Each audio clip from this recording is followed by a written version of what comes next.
Hello students, welcome.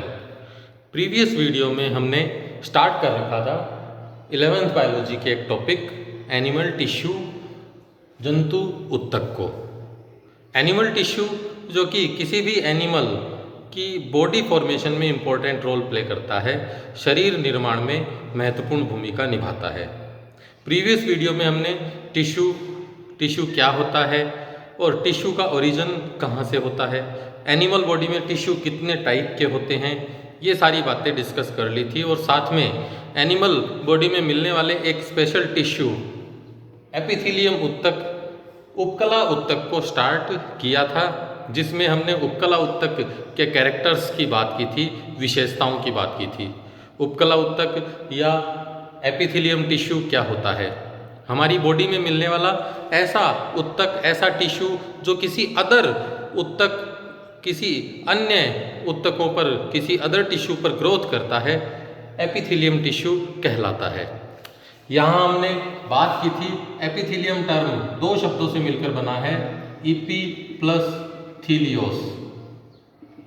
EP का मतलब होता है अपॉन यानी ऊपर, प्लस थीलियोस का मतलब होता है ग्रोज यानी वृद्धि करना।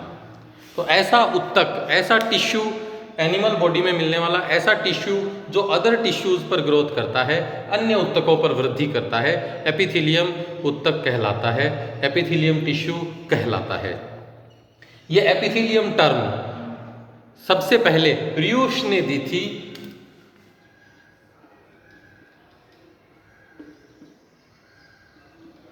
Term proposed by रियूश।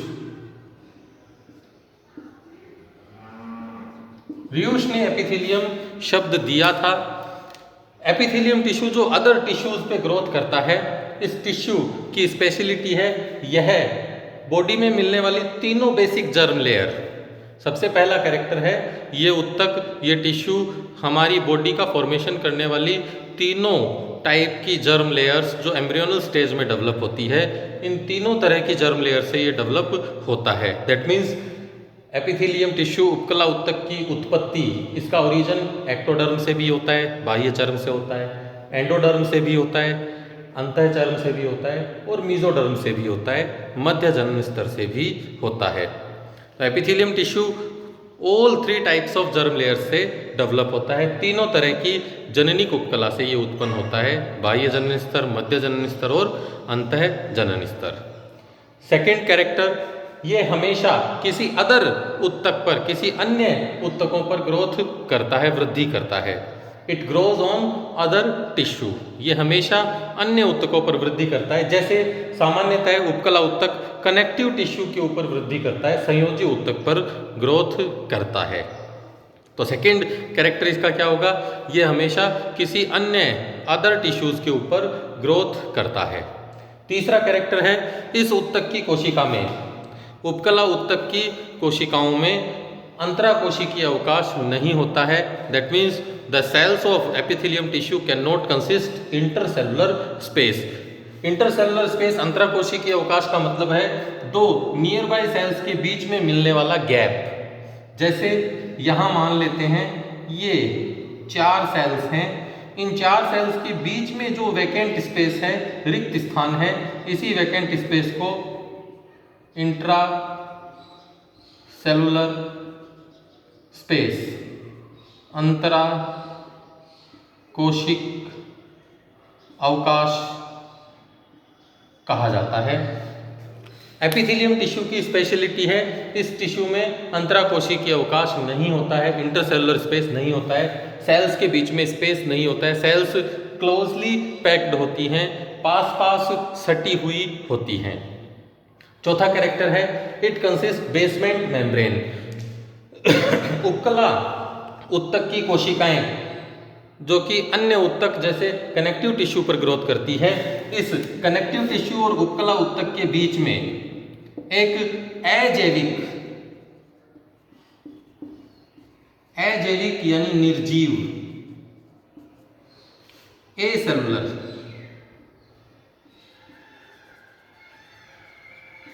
निर्जीव स्तर पाया जाता है। तो तीसरा मेन कैरेक्टर है the epithelium tissue consist basement membrane. Epithelium tissue उपकला ऊतक हमेशा आधारीय झिल्ली रखता है। ये आधारीय झिल्ली निर्जीव पदार्थों की बनी होती है, नॉन लिविंग मटेरियल की बनी होती है। नॉन लिविंग मटेरियल की बनी हुई इस बेसमेंट मेम्ब्रेन आधारीय झिल्ली का फॉर्मेशन एपिथेलियम सेल्स और कनेक्टिव टिश्यू, जिस टिश्यू पर एपिथेलियम सेल ग्रोथ करता है वह टिश्यू और एपिथेलियम सेल्स दोनों मिलकर बेसमेंट मेम्ब्रेन का फॉर्मेशन करते हैं। एपिथेलियम टिश्यू में मिलने वाली बेसमेंट मेम्ब्रेन दो पार्ट्स में डिवाइड रहती है, बेसल लेमिना यानी आधारीय कला और फाइब्रस लेमिना यानी तंतुमय कला। बेसल लेमिना और फाइब्रस लेमिना दो लेयर्स में डिवाइड रहती है बेसमेंट मेम्ब्रेन।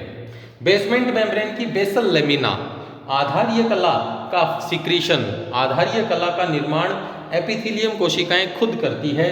उपकला कोशिकाएं आधारीय कला का निर्माण इटसेल्फ करती है, स्वयं करती है, और इस निर्माण में ये उपकला कोशिकाएं ग्लाइकोप्रोटीन का सिक्रीशन करती है। उपकला कोशिकाओं द्वारा स्रावित ग्लाइकोप्रोटीन आधारीय कला का फॉर्मेशन करता है, आधारीय कला का निर्माण करता है, बेसल लेमिना बनाता है। इसी तरह से फाइब्रस लेमिना जो कि बेसल लेमिना के नीचे प्रेजेंट होती है, इसकी उत्पत्ति, इसका ओरिजिन कनेक्टिव टिश्यू से होता है। जिस टिश्यू पर एपिथेलियम टिश्यू ग्रोथ करता है उस टिश्यू, उस कनेक्टिव टिश्यू की सेल्स फाइब्रस लेमिना का फॉर्मेशन करती है जो कि बेसमेंट मेम्ब्रेन का ही पार्ट होता है। कनेक्टिव टिश्यू से सिक्रीट होने वाली ये फाइब्रस लेमिना मेनली म्यूकोपॉलीसैकेराइड की बनी होती है। म्यूकोपॉलीसैकेराइड जो कि हाई हाइलुरोनिक एसिड से मिलकर बनता है। ये कनेक्टिव टिश्यू से सिक्रीट होने वाला फाइब्रस लेमिना जो म्यूकोपॉलीसैकेराइड का बना होता है, म्यूकोपॉलीसैकेराइड में मेन कंटेंट होता है, मुख्य घटक होता है हाई हाइलुरोनिक एसिड। ये हाई हाइलुरोनिक एसिड या म्यूकोपॉलीसैकेराइड दो कंटेंट से मिलकर बनता है, gluconic acid and N acetyl glucosamine. तो फाइब्रस लेमिना जो कि म्यूकोपॉलीसैकेराइड यानी हाई हाइलुरोनिक एसिड की बनी है, ये हाई हाइलुरोनिक एसिड दो घटकों, दो कंपोनेंट से मिलकर बनता है, gluconic acid and N acetyl glucosamine. ये ग्लूकोनिक एसिड और एन एसिटाइल ग्लूकोसामीन जो हाई हाइलुरोनिक एसिड या म्यूकोपॉलीसैकेराइड का फॉर्मेशन करते हैं, ये gluconic acid and N acetyl glucosamine alternately arrange रहते हैं फाइब्रस लेमिना में। फाइब्रस लेमिना में ग्लूकोनिक एसिड और N acetyl glucosamine GANAG GANAG GANAG इस तरह से अल्टरनेटली अरेंज होकर एक चेन फॉर्मेशन करते हैं जिससे फाइब्रस लेमिना का फॉर्मेशन होता है। तो इस तरह से हमने कनेक्टिव टिश्यू की कैरेक्टरिस्टिक्स पढ़ी थी, जिसमें हमने एपिथेलियम टिश्यू की कैरेक्टरिस्टिक्स पढ़ी थी।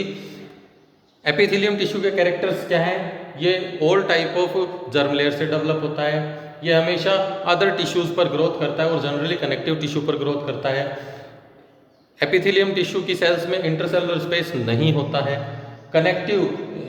एपिथेलियम टिश्यू हमेशा बेसमेंट मेम्ब्रेन कंटेनिंग होता है, यानी एपिथेलियम टिश्यू के नीचे आधारीय कला उपस्थित होगी, बेसमेंट मेम्ब्रेन उपस्थित होती है।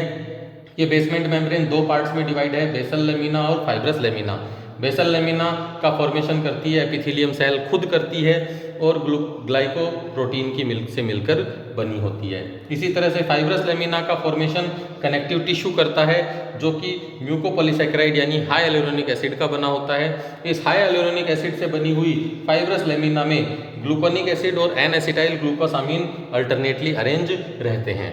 और एक इम्पॉर्टेंट कैरेक्टर है, एपिथेलियम सेल्स में ब्लड सप्लाई नहीं होता है, रक्त परिवहन नहीं होता है। दैट मीन्स रक्त वाहिनियाँ, ब्लड वेसल्स एब्सेंट होती है और तंत्रिका कोशिकाएं अनुपस्थित होती है, नर्व फाइबर्स अनुपस्थित होते हैं। एपिथेलियम टिश्यू का एक और इम्पॉर्टेंट कैरेक्टर है, epithelium tissue can not consist blood vessels and nerve cells. तंत्रिका कोशिकाएं और रक्त वाहिनियाँ इस ऊतक में नहीं पाई जाती है। तो यदि ब्लड वेसल्स नहीं हैं, रक्त वाहिनियां नहीं हैं, तो इस ऊतक की कोशिकाओं को न्यूट्रिशन कहाँ से मिलता है, पोषण कहाँ से मिलता है? ये कोशिकाएं अपने पोषण के लिए, अपने न्यूट्रिशन के लिए near by present connective tissue पर डिपेंड रहती है। जिस कनेक्टिव टिश्यू पर एपिथेलियम टिश्यू ग्रोथ करता है, जिस संयोजी ऊतक पर उपकला कोशिकाएं या उपकला ऊतक वृद्धि करता है, उसी संयोजी ऊतक से उपकला ऊतक अपना न्यूट्रिशन एब्जॉर्ब करता है।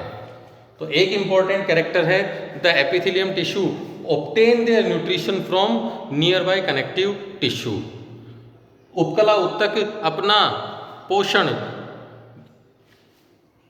नजदीक में उपस्थित, पास में उपस्थित या जिस ऊतक पर यह वृद्धि करता है उस ऊतक से अपना न्यूट्रिशन गेन करता है। जैसे संयोजी ऊतक से ये अपना न्यूट्रिशन लेती हैं।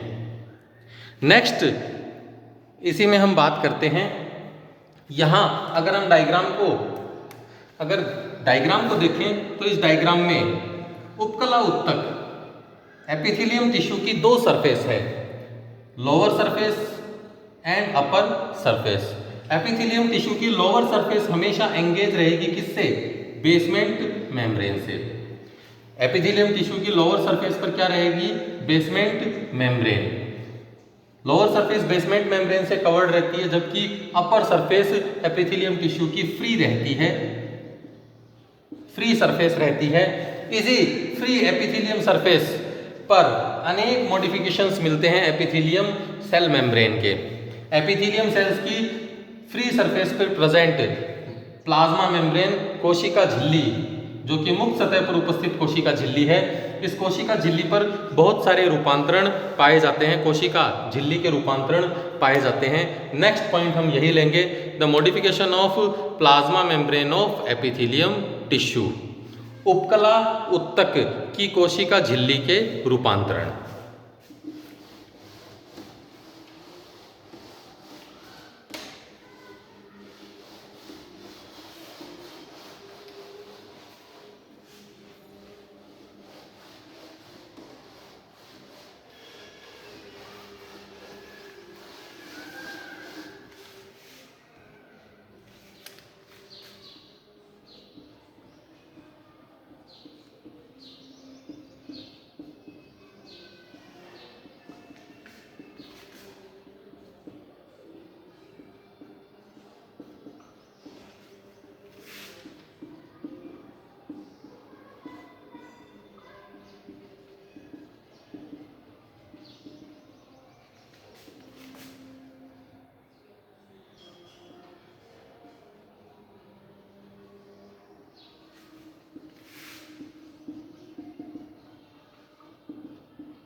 उपकला ऊतक की कोशिका झिल्ली के रूपांतरण, modification of plasma membrane of epithelium tissue.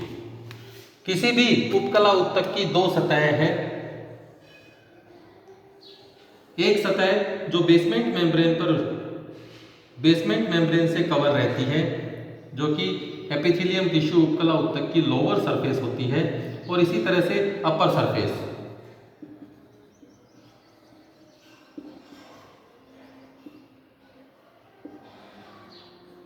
उपकला ऊतक की कोशिकाओं की दो सतहों में से एक सतह पर बेसमेंट मेम्ब्रेन प्रेजेंट है, आधारीय कला उपस्थित है, और दूसरी सतह जो मुक्त सतह है, फ्री सरफेस।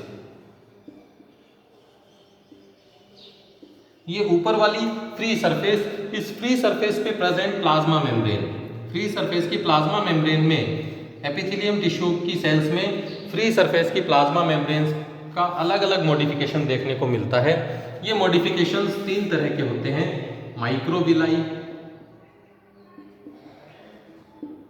सूक्ष्मांकुर,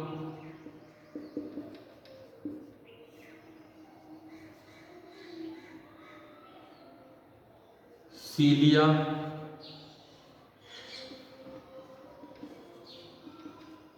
या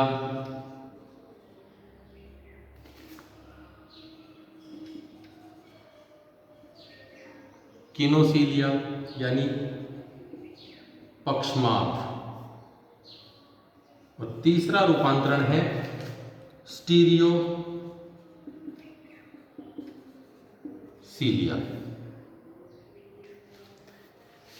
उपकला ऊतक एपिथेलियम टिश्यू की सेल्स की फ्री सरफेस पर प्रेजेंट प्लाज्मा मेम्ब्रेन, मुक्त सतह पर उपस्थित कोशिका झिल्ली में 3 तरह के रूपांतरण मिलते हैं, सूक्ष्मांकुर, सीलिया और स्टीरियोसीलिया की प्रेजेंस, माइक्रोविलाई, सीलिया एंड स्टीरियोसीलिया की उपस्थिति।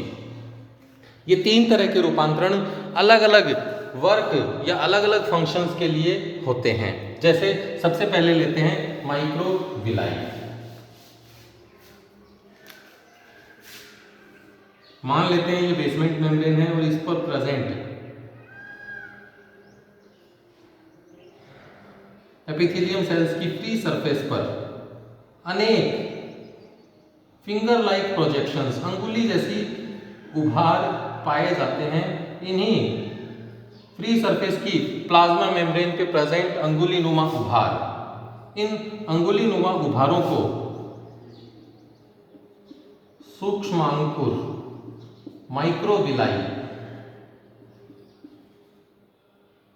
माइक्रोविलाई कहा जाता है। एपिथेलियम टिश्यू की फ्री सरफेस पे प्रेजेंट प्लाज्मा मेम्ब्रेन में यदि अंगुली जैसे उभार, फिंगर लाइक प्रोजेक्शंस प्रेजेंट हों तो इन अंगुली नुमा उभारों को माइक्रोविलाई या सूक्ष्मांकुर कहा जाता है। ये माइक्रोविलाई या सूक्ष्मांकुर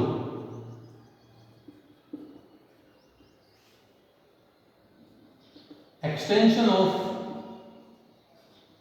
प्लाज्मा मेम्ब्रेन होते हैं, यानी कोशिका झिल्ली की अतिवृद्धि होते हैं। एपिथेलियम सेल्स की कोशिका झिल्ली ग्रोथ करके अंगुली जैसी स्ट्रक्चर बना लेती है, इन्हीं को माइक्रोविलाई कहा जाता है, सूक्ष्मांकुर कहा जाता है। ये एक्सटेंशन या अतिवृद्धियां जो कि फ्री सरफेस से डेवलप होती है, ये नॉन कॉन्ट्रैक्टाइल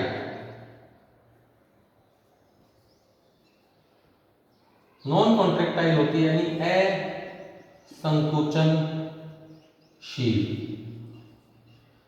यानी इनमें संकुचन की क्षमता नहीं होती है, कॉन्ट्रैक्शन की कैपेसिटी नहीं होती है, ये संकुचित नहीं हो सकती है और ना ही रिलैक्स हो सकती है। इनमें संकुचन की क्षमता, कॉन्ट्रैक्शन की कैपेसिटी नहीं होती है। दैट मीन्स माइक्रोविलाई हमेशा कैसे होंगे? नॉन कॉन्ट्रैक्टाइल होंगे। एपिथेलियम टिश्यू पर मिलने वाले माइक्रोविलाई नॉन कॉन्ट्रैक्टाइल होते हैं, प्लस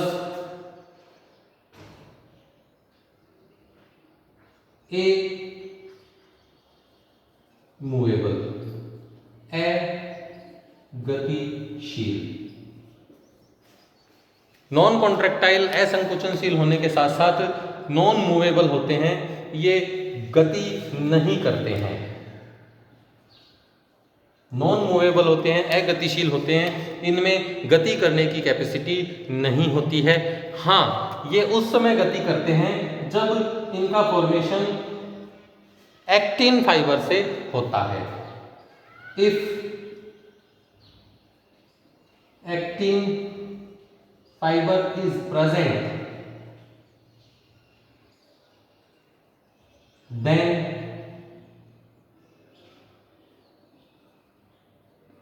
दे आर मूवेबल। यदि एक्टिन तंतु इनकी संरचना में उपस्थित हों, जब सूक्ष्मांकुर माइक्रोविलाई एक्टिन तंतुओं से मिलकर बने होते हैं, एक्टिन फाइबर, एक्टिन फिलामेंट से मिलकर बने होते हैं, तो उस समय इनमें मूवमेंट की कैपेसिटी होती है, गतिशीलता का गुण पाया जाता है। अदरवाइज ये non contractile and non movable होते हैं। इनका मेन फंक्शन होता है एब्जॉर्प्शन, सिक्रीशन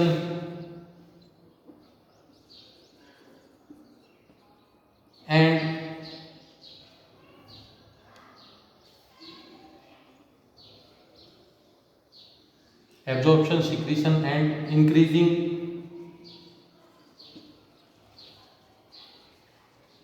सरफेस एरिया। ये सूक्ष्मांकुर, ये माइक्रोविलाई अवशोषण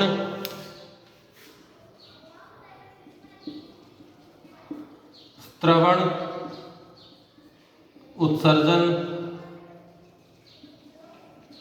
यानी एक्सक्रीशन, उत्सर्जन और सतह क्षेत्रफल को बढ़ा देते हैं। ऐसी एपिथेलियम जिनकी फ्री सरफेस पर माइक्रोविलाई प्रेजेंट होंगे, माइक्रोविलाई की प्रेजेंस के कारण ये एपिथेलियम जनरली क्या रोल प्ले करेगी, क्या फंक्शन करेगी, या तो अवशोषण का काम करेगी, एब्जॉर्प्शन का, या स्त्रवण का काम करेगी, किसी न किसी मटेरियल को सिक्रीट करेगी, स्त्रवण करेगी, या उत्सर्जन का काम करती है, एक्सक्रीशन करती है, और साथ ही साथ ये सतह क्षेत्रफल बढ़ा देती है, सरफेस एरिया को इंक्रीज कर देती है। इस तरह की माइक्रोविलाई कंटेनिंग सूक्ष्मांकुर युक्त एपिथेलियम जनरली पाई जाती है इंटेस्टाइन में, आंत्र में, पीसीटी में, proximal, convoluted tubule of nephron. हमारी नेफ्रॉन की समीपस्थ कुंडलित नलिका यानी वृक्क काणुओं की समीपस्थ कुंडलित नलिका की भित्ति की दीवार इसी सूक्ष्मांकुर युक्त एपिथेलियम की बनी होती है। इसी तरह से इंटेस्टाइनल वॉल, आंत्रीय भित्ति भी इसी तरह की माइक्रोविलाई कंटेनिंग एपिथेलियम टिश्यू से मिलकर बनी होती है। सेकंड अपन लेते हैं सीलिया या कीनोसीलिया। सीलिया और कीनोसीलिया भी एक प्रकार के रूपांतरण है, मॉडिफिकेशन है एपिथेलियम उत्तक, एपिथेलियम टिश्यू की प्लाज्मा मेम्ब्रेन के। एपिथेलियम टिश्यू की प्लाज्मा मेम्ब्रेन में यदि फ्री सरफेस पे present plasma membrane, free surface पे प्रेजेंट एपिथेलियम टिश्यू की फ्री सरफेस पे प्रेजेंट प्लाज्मा मेम्ब्रेन पर thread like cytoplasmic projections present होते हैं, अगर धागे सदृश्य जीव द्रव्य तंतु उपस्थित होते हैं यानी सीलिया उपस्थित होते हैं, तो ऐसे मॉडिफिकेशन को सीलिया या कीनोसीलिया कहा जाता है। फ्री सरफेस पे मिलने वाले ये सीलिया क्या हैं? मॉडिफाइड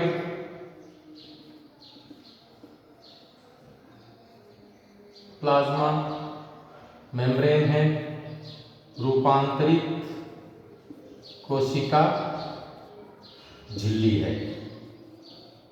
एपिथेलियम उत्तक की एपिथेलियम टिश्यू की रूपांतरित कोशिका झिल्ली है, मॉडिफाइड प्लाज्मा मेम्ब्रेन है। ये कैसे दिखाई देते हैं?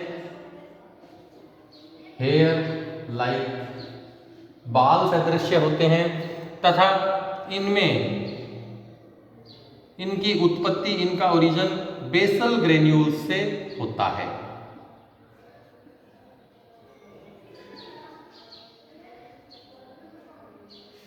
आधारीय कणिका, इन सीलिया की उत्पत्ति एपिथेलियम टिश्यू की फ्री सरफेस पर उपस्थित ये सीलिया किससे डेवलप होते हैं? बेसल ग्रेन्यूल से, आधारीय कणिका से। बेसल ग्रेन्यूल से ये डेवलप होते हैं, आधारीय कणिका से इनकी उत्पत्ति होती है। ये शेप में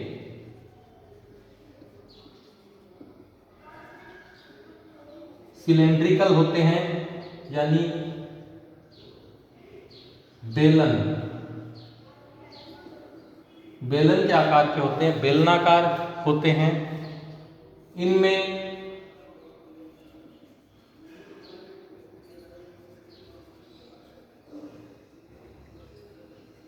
ये सीलिया कॉन्ट्रैक्टेबल और मूवेबल होते हैं यानी संकुचनशील प्लस गतिशील। संकुचनशील और गतिशील होते हैं, दैट मीन्स ये संकुचित होकर अपनी लंबाई को कम कर सकते हैं और अपनी लंबाई को वापस बढ़ा सकते हैं, और साथ ही साथ मूवेबल है यानी गति कर सकते हैं। तो इनमें कॉन्ट्रैक्शन और मूवेबिलिटी, गतिशीलता और संकुचनशीलता का गुण पाया जाता है। इनका फॉर्मेशन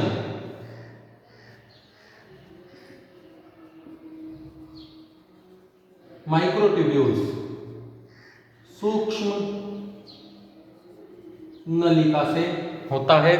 माइक्रोट्यूब्यूल्स इन सीलिया का फॉर्मेशन करती है, सूक्ष्म नलिकाएं इन सीलिया का फॉर्मेशन करती है। माइक्रोट्यूब्यूल्स से बने हुए ये सीलिया माइक्रोट्यूब्यूल्स की 9+2 अरेंजमेंट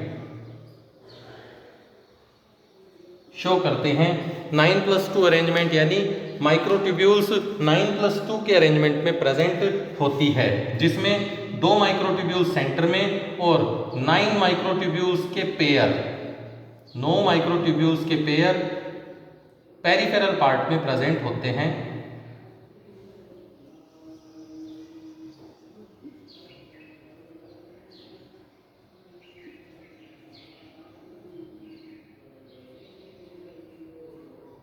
तो 9+2 की फॉर्मेशन में सीलिया की स्ट्रक्चर प्रेजेंट होती है। जो 9+2 की फॉर्मेशन है ये किससे मिलकर बनी है? माइक्रोट्यूब्यूल्स से मिलकर बनी होती है। सीलिया जो कि फ्री सरफेस पे प्रेजेंट है प्लाज्मा मेम्ब्रेन की, ये सीलिया जनरली कंडक्शन का काम करते हैं। इनका मेन फंक्शन होता है कंडक्शन यानी चालन। ये कंडक्शन का काम करते हैं, चालन का काम करते हैं। एपिथेलियम टिश्यू की फ्री सरफेस पे प्रेजेंट सीलिया इन टिश्यूज से सिक्रीट होने वाले सिक्रीशन को आगे की तरफ धकेलने का काम करते हैं, क्योंकि इनमें मूवेबिलिटी की पावर है। मूवेबिलिटी की पावर होने के कारण ये फ्लूइड को आगे की तरफ धकेल देते हैं। इस तरह की सीलिया कंटेनिंग एपिथेलियम सेल्स जनरली पाई जाती है ट्रेकिया में। ट्रेकिया यानी हमारी श्वास नाल, फैलोपियन ट्यूब में, फैलोपियन ट्यूब यानी अंडवाहिनी, अंडवाहिनी ट्रेकिया, इन दोनों में मिलने वाले मॉडिफिकेशन, एपिथेलियम टिश्यू के मॉडिफिकेशन क्या हैं? सीलिया। थर्ड पार्ट हम लेते हैं स्टीरियोसीलिया। ये स्टीरियोसीलिया भी एपिथेलियम टिश्यू की फ्री सरफेस पे प्रेजेंट प्लाज्मा मेम्ब्रेन का मॉडिफिकेशन है। एपिथेलियम टिश्यू की फ्री सरफेस पे प्रेजेंट प्लाज्मा मेम्ब्रेन यदि कोन लाइक शंकु के आकार के प्रोजेक्शंस डेवलप करती है, शंकुआकार अतिवृद्धियां प्रदर्शित करती है, तो बनने वाली इन्हीं शंकुआकार अतिवृद्धियों को स्टीरियोसीलिया कहा जाता है। यदि एपिथेलियम सेल्स की फ्री सरफेस पर यदि कोन शेप में अगर प्लाज्मा मेम्ब्रेन अतिवृद्धि कर ले, तो बनने वाली इन्हीं प्लाज्मा मेम्ब्रेन के प्रोजेक्शंस को स्टीरियोसीलिया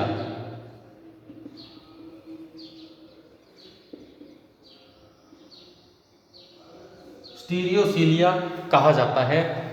स्टीरियोसीलिया ये कैसे हैं? शेप में कॉन लाइक होते हैं और अपनी नेचर में ये कॉन्ट्रैक्टेबल एंड मूवेबल, कॉन्ट्रैक्टेबल एंड मूवेबल होते हैं, यानी संकुचनशील होते हैं और गतिशील होते हैं। इनमें बेसल ग्रेन्यूल्स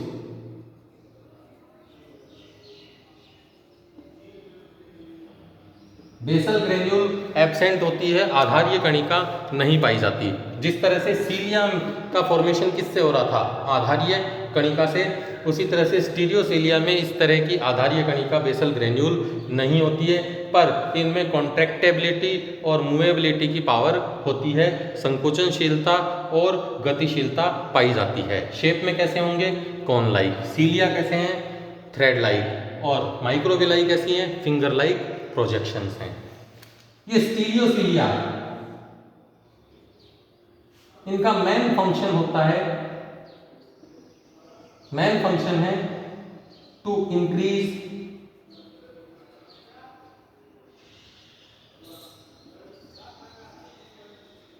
सरफेस एरिया, यानी यह सतह क्षेत्रफल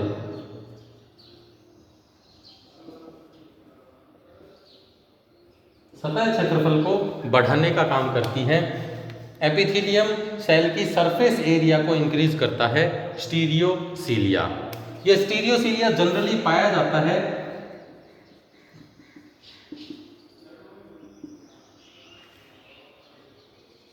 एपिडिडाइमिस में, यानी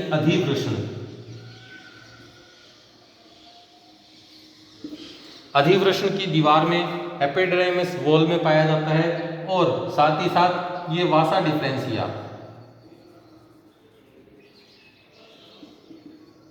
यानी शुक्र वाहक नली,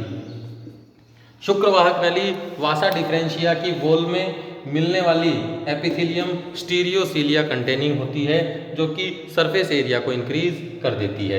इसी तरह के स्टीरियोसीलिया हमारे इंटरनल ईयर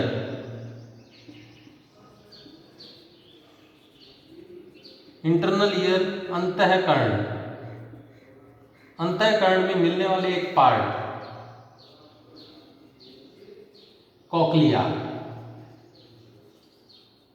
कोक्लिया में भी पाए जाते हैं। इंटरनल ईयर के पार्ट कोक्लिया की वॉल में भी स्टीरियोसीलिया प्रेजेंट होते हैं।